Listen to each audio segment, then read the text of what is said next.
For many years, I was a good friend of Sherlock Holmes, the famous private detective. During this time, Holmes solved many unusual mysteries, but perhaps one of the most unusual was the mystery of the speckled band. The story began in April 1883. At that time, Holmes and I were sharing an apartment in Baker Street in London. One morning, I woke up very early. To my surprise, Holmes was standing beside my bed. He was already dressed. "What's happened, Holmes?" I asked. "Is there a fire?" "No, Watson," replied Holmes. "A client has just arrived. A young lady is waiting downstairs. She seems very worried and upset. I think she has something important to tell me. This could be an interesting case, Watson. That's why I woke you up." "I'll come at once," I said. I was very interested in Holmes' cases. My friend was a very clever detective. I very much admired his work. So I dressed quickly and went downstairs with Holmes. The lady was waiting in our sitting room. She was dressed all in black. Over her face she wore a veil. "Good morning, madam," said Holmes. "I'm Sherlock Holmes, and this is Dr. Watson, my friend and helper." Holmes shut the door and turned to the lady. "You're shivering, madam," he said. "You must be cold. Sit near the fire, and I'll get you some hot coffee." The lady moved nearer the fire. Then she said, "It isn't the cold which makes me shiver." "What is it, then?" "It's fear, Mr. Holmes. It's terror." As she spoke, the lady raised her veil. We saw at once that she was very frightened. Her eyes were like the eyes of a terrified animal. She was a young woman, about 30 years old, but her hair was already turning grey with worry. Holmes looked at the lady carefully. Then he leant forward and touched her arm. "Don't be afraid," he said kindly. "I'm sure we can help you. But first, please tell us your story." "Mr. Holmes," said our visitor, "I know I'm in terrible danger. Please tell me what to do." The picture sequence from the cinema has finished. You can look at it once more if you want. "I'm listening carefully," said Holmes. So the lady began her story. "My name," she said, "is Helen Stoner. My father was an officer in the Indian Army, but he died when I was a baby. After his death, my mother, my sister, Julia, and myself continued to live in India. My sister Julia and I were twins. When Julia and I were only 2 years old, my mother married again. She married a man called Dr. Grimesby Roylott. So Dr. Roylott became our stepfather." "Tell me about Dr. Roylott," said Holmes. "In the past, Dr. Roylott's family were very rich," said Miss Stoner. "But as the years went by, they lost all their money. Now, Dr. Roylott has only a large, old house and a small piece of land. The house is called Stoke Moran. I'm living at Stoke Moran with Dr. Roylott now. When my stepfather was young, he studied medicine. After he became a doctor, he went to India. That's where he met my mother and later married her. My mother was a rich woman," went on Miss Stoner. "She had a private income. Every year, she received a sum of about £1,000 from her bank. When she married Dr. Roylott, an agreement was made about this money." "What was this agreement?"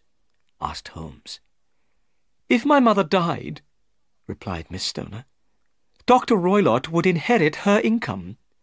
After her death, he would receive £1,000 every year.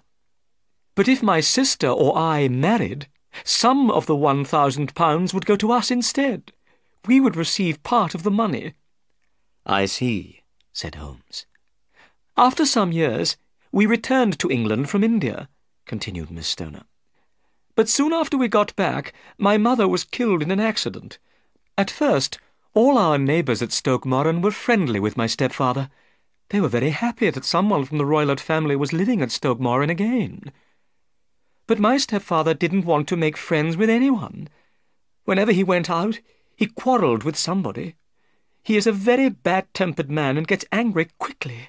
Soon, all our neighbours were afraid of him. Didn't he have any friends at all? Asked Holmes. His only friends were gypsies, said Miss Stoner. These gypsies move round the country in bands. Dr. Roylott allows these gypsies to camp on his land. Dr. Roylott is also very fond of Indian animals. 2 of these, a cheetah and a baboon, were sent to him from India. They run around freely over his land. Everyone is terrified of these dangerous animals. So Julia and I became more and more unhappy, went on Miss Stoner.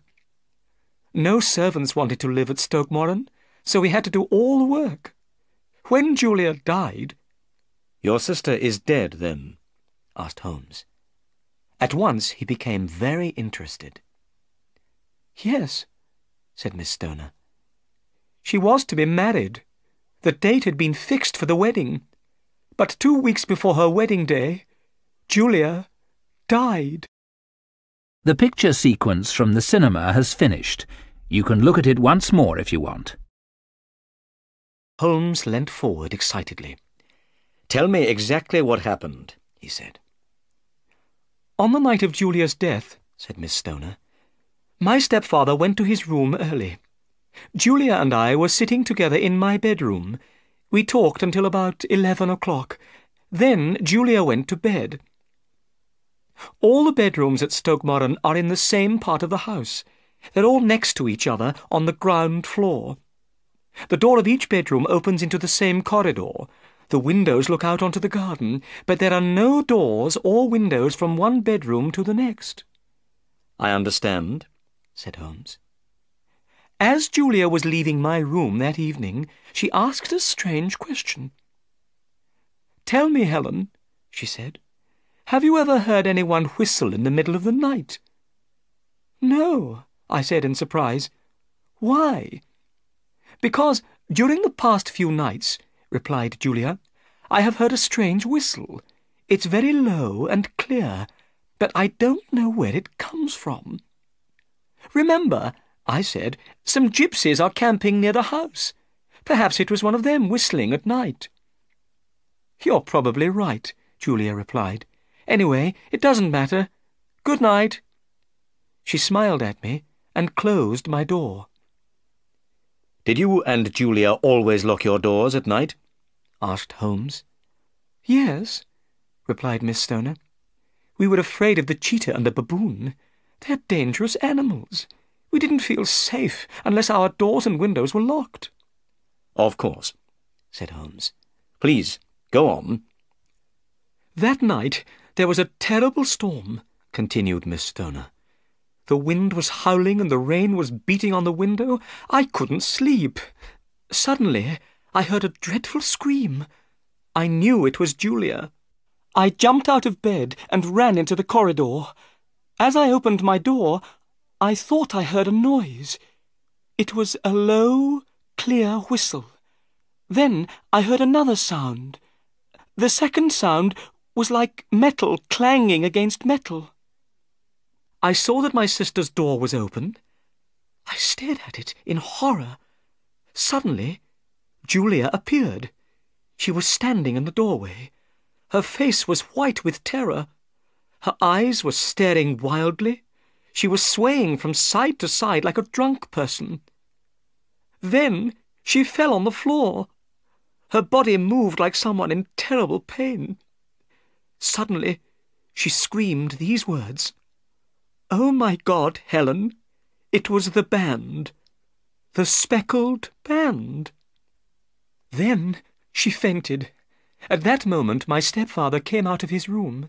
He ran down the corridor to help Julia, but there was nothing he could do. My stepfather went to the village to bring another doctor, but before he returned, poor Julia was dead. How was your sister dressed? Asked Holmes. She was wearing her nightdress.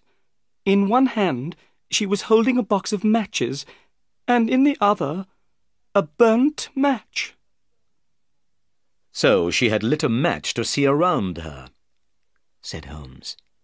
That could be important. Was the cause of her death ever discovered? No, replied Miss Stoner. Nobody could find out how she died. Her body was not marked in any way. The doors and windows of Julia's room were locked. The chimney was built so that no one could climb down into the fireplace from the roof. Nobody could get in or out of her room. So Julia must have been alone in her bedroom. But what about her strange words?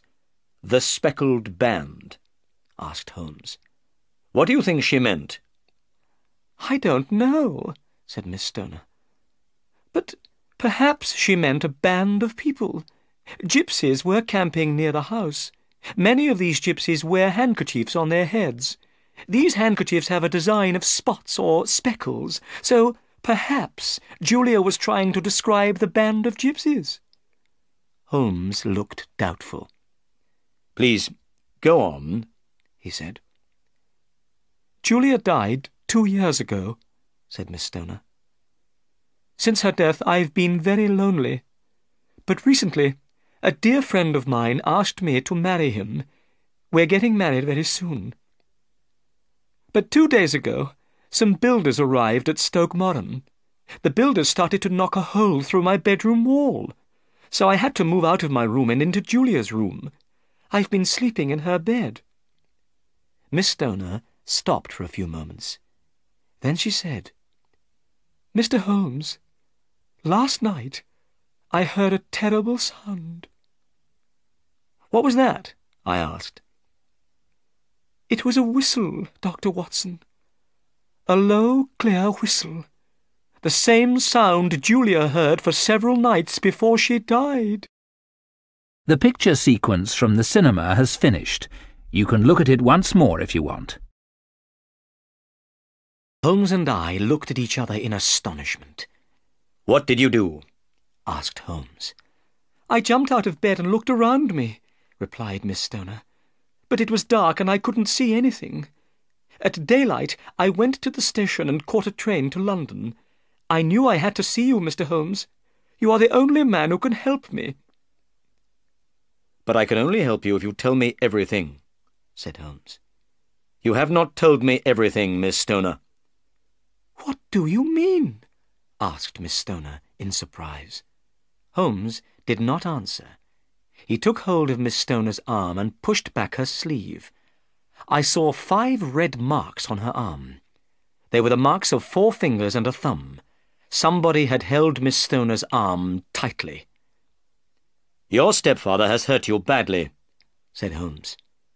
Miss Stoner's face became red. Dr. Roylott is a very strong man, she said. He doesn't know how strong he is. Holmes stared into the fire without speaking. I knew he was thinking hard. I need some more information, he said at last. But we must move quickly. I want to go to Stoke Moran today and examine the bedrooms there. But your stepfather must not know about my visit. Dr. Roylott has important business in London today, said Miss Stoner. He'll be away from home all day. Excellent, cried Holmes. Will you come with me, Watson?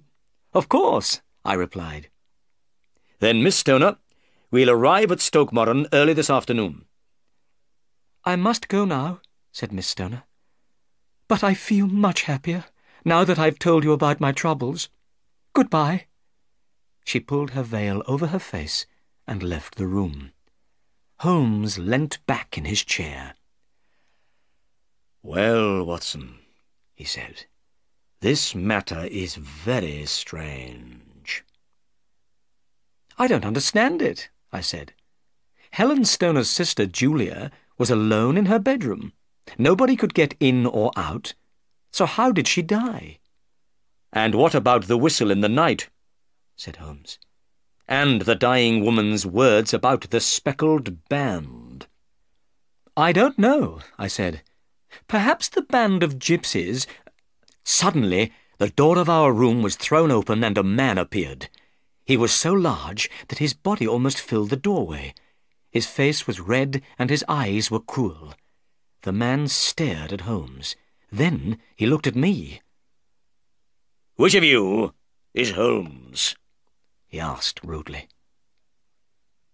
"That's my name," answered my friend quietly. "Well, I'm Dr. Grimesby Roylott of Stoke Moran," said the man. "I know my stepdaughter's been here. I've followed her. What has she been saying to you?" Holmes was not afraid of the large man. He was not going to tell Dr. Roylott anything about Helen Stoner's visit. So he said politely, "The weather is a little cold just now, isn't it?" "Answer my question!" shouted Dr. Roylott angrily. "What has my stepdaughter been saying to you? I've heard about you, Holmes. You're a busybody. You interfere in other people's lives. Well, keep out of my life. I'm a dangerous man. Look!" A poker was lying beside the fire. It was made of iron and was very heavy. Dr. Roylott stepped forward and picked it up. He bent the poker with his huge hands. Then he threw it back into the fireplace. "I'm warning you, Holmes. Keep out of my life," he said again. Then he left the room. Holmes began to laugh. "Well," he said, "perhaps I'm not as large as Dr. Roylott, but I'm just as strong." As he spoke, Holmes picked up the poker and pulled it straight again. "Now," said Holmes, "let's have some breakfast, Watson. Then I have some business to do. I need more information." The picture sequence from the cinema has finished. You can look at it once more if you want. It was nearly 1 o'clock before Holmes returned. He looked excited. "I've been to Mrs. Roylott's lawyer," he said. "I've seen her will. This is what she wanted to happen to her money after her death. After her death, Dr. Roylott inherited all of his wife's income. But if Julia and Helen Stoner married, they would receive a large part of the income instead." "So, Dr. Roylott would lose a lot of money," I said. "Exactly," said Holmes. "But now, Watson, we must hurry. And please, bring your gun with you." We caught a train to Leatherhead, the nearest town to Stoke Moran. Then we drove along the country lanes to Dr. Roylott's house. It was a beautiful spring day. Soon we saw a large house through the trees. "That's Stoke Moran," said our driver, pointing at the house. "The quickest way to get there is through the fields. See? Where that lady is?" We saw a lady walking towards us. It was Helen Stoner. We paid the driver, and he set off back to Leatherhead. Miss Stoner hurried forward to meet us. "We have plenty of time," she said. "Dr. Roylott won't return from London until this evening." "We've already met your stepfather," said Holmes. He told Miss Stoner about Dr. Roylott's visit. Miss Stoner's face went white. "So he followed me," she said. "I'll never be safe from him." "Come," said Holmes. "Let's examine the bedrooms." We walked across the fields to the house. We saw that work was being done on one wall of the house. This was the wall of Miss Stoner's bedroom. "This is strange," said Holmes. "I can't see why this work is necessary." "No," said Miss Stoner. "I am sure that the work is not necessary. It is an excuse to get me to move from my room."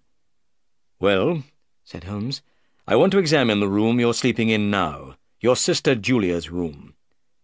The room was small, with a low ceiling and a wide fireplace.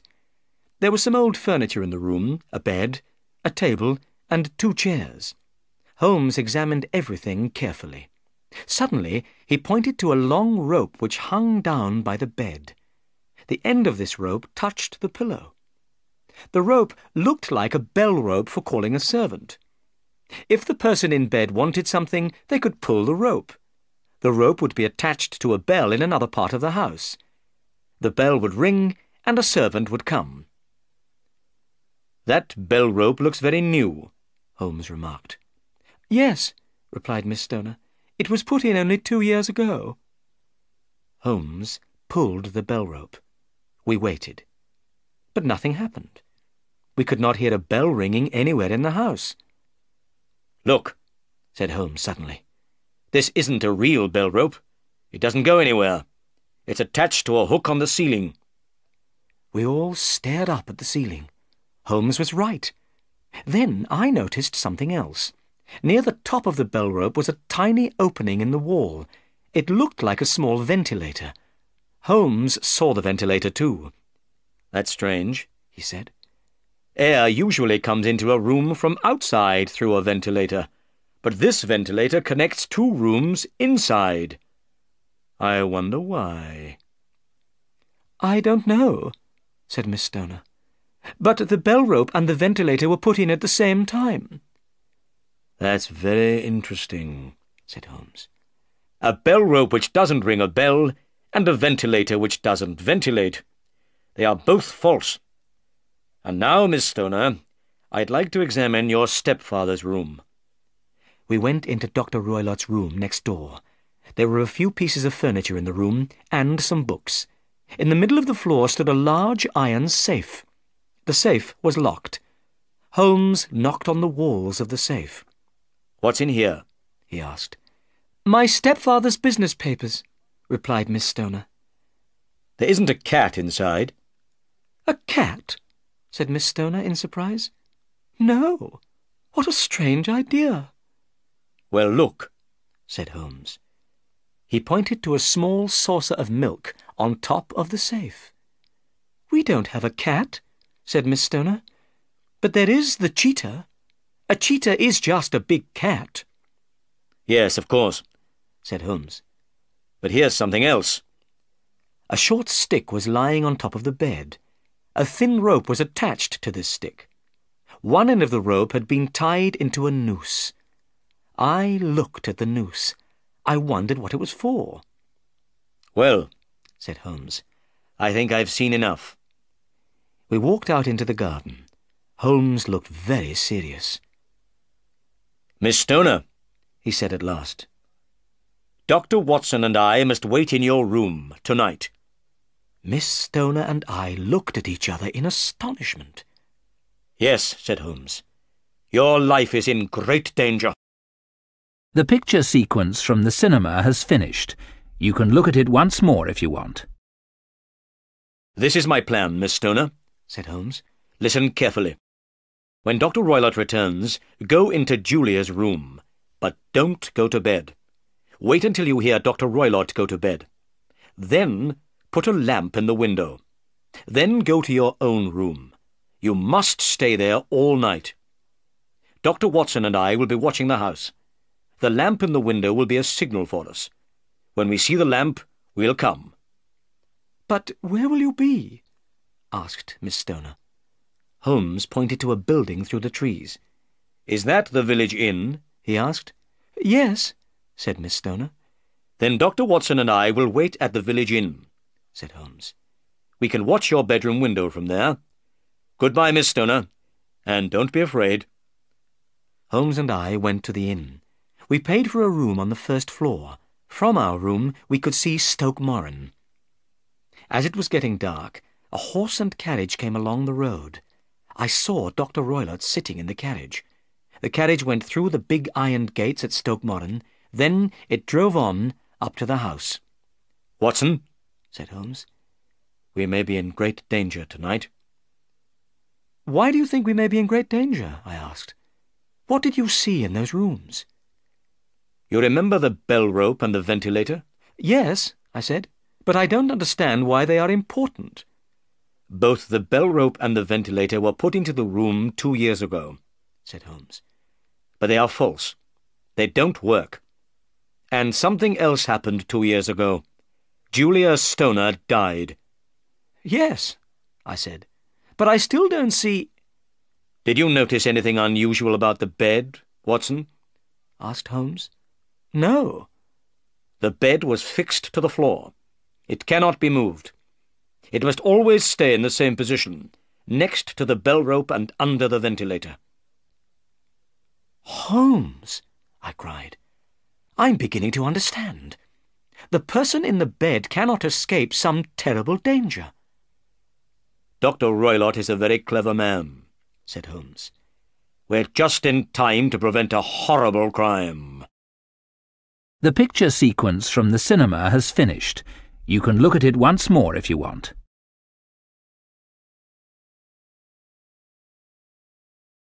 About 11 o'clock, we saw a light. It was the lamp shining from the bedroom window. Holmes jumped up excitedly. That's our signal, Watson, he said. Come on. We hurried along the road. The yellow light was still shining from the bedroom window. We went into the garden of Stoke Moran and walked towards the house. Suddenly, a dark shape ran in front of us. It was like a child with very long arms. But it was not a child. I felt very afraid. "What was that, Holmes?" I asked. Holmes laughed quietly. It was one of Dr. Roylott's animals, he said. That was the baboon. We reached the house and climbed through the window into Julia's bedroom. Holmes closed the window. Then he whispered in my ear. "We must put out the light, Watson. Dr. Roylott might see the light through the ventilator." I took my gun out of my pocket and put it on the table. Holmes had brought a long, thin stick with him. He put this stick on the bed. He put a box of matches beside the stick. I put out the lamp, and we waited. I shall never forget that terrible night. We were in complete darkness, and we knew we mustn't make a sound. We heard the bell in the village clock. It struck midnight, then 1 o'clock, 2 o'clock, 3 o'clock. Still we waited. Suddenly, I saw a light shining through the ventilator. Somebody in Dr. Roylott's room had lit a lamp. I heard someone moving about quietly. Then everything was silent again. Another half-hour passed. Then I heard a strange noise, a very soft, hissing noise. The noise was near us in the room. Holmes jumped up and lit a match. Immediately, I heard a low, clear whistle. Suddenly, Holmes began hitting the bell rope with his stick. By the light of the match, I saw his face. It was full of horror. "Do you see it, Watson?" he shouted. But I saw nothing. Holmes stopped hitting the bell rope and gazed up at the ventilator. Suddenly, we heard a dreadful cry, a cry of pain and terror. I felt cold and sick with fear. "What was that cry?" I whispered. "It means that everything is over," said Holmes. "Bring your gun, and let's go into Dr. Roylott's room."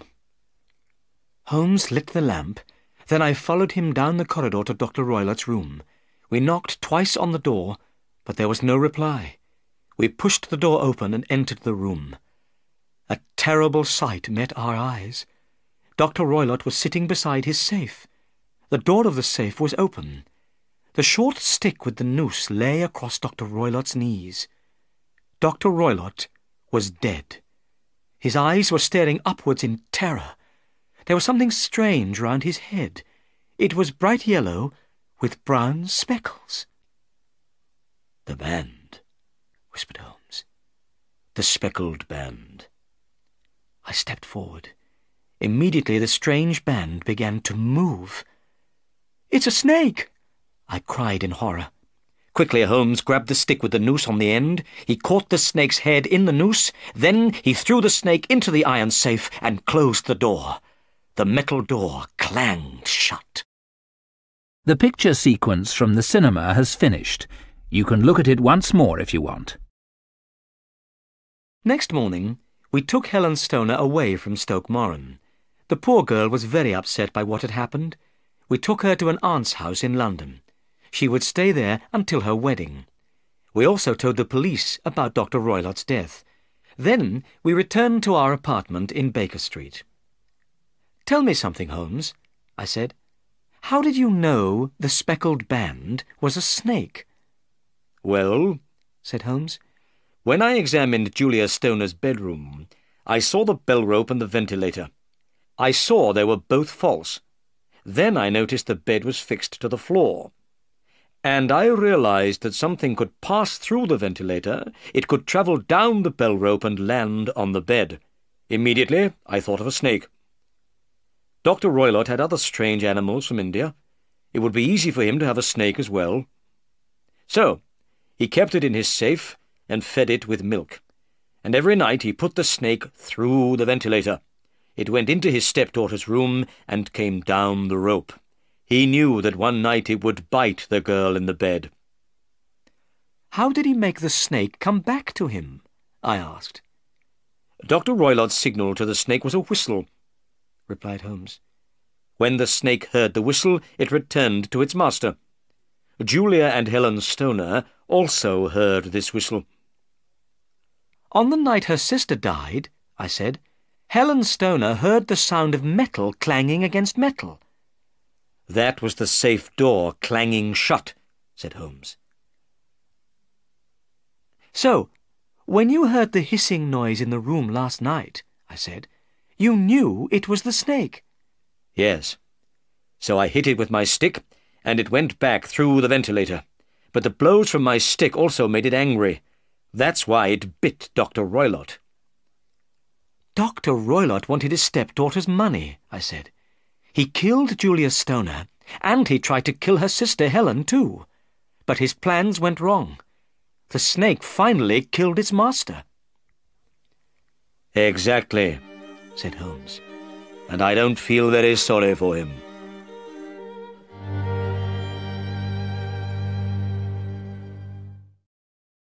The picture sequence from the cinema has finished. You can look at it once more if you want.